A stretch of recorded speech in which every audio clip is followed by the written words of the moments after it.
So the machine we have behind us is a 1908 Dolbeer steam logging machine, and its purpose was to pull logs through the forest so that they would eventually be transported to the sawmill.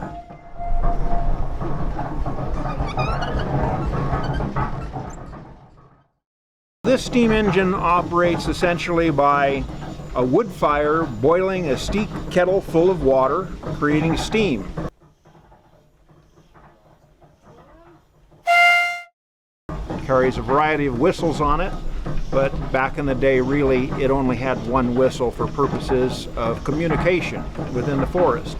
If there was a need for communication over the side of a hill, they would have what's called a whistle punk, a small boy that had a wire that was attached to the whistle, and he would watch the logging operation below and then pull the whistle at the right time so that the steam engineer could engage the machinery and pull the log up from an area where the engineer couldn't exactly see it.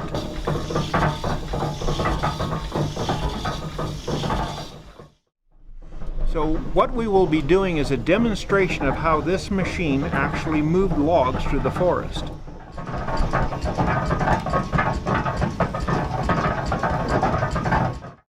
Essentially, the loggers would drop the trees, and this machine would roll the logs into two-pole chutes, which is basically a road through the woods. They would drag these logs through the woods, eventually dumping them into Shaver Lake. It would be gathered up by the steamboat, the Michigan, transported over to the sawmill. The sawmill would then cut them into boards. The boards would then be dried, and after a period of time, when they had sufficient buoyancy, they would kick them into the flume.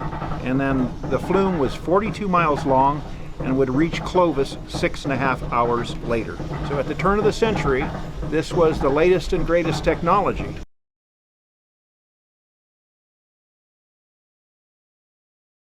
And so for 108 years old, it's a pretty fascinating machine.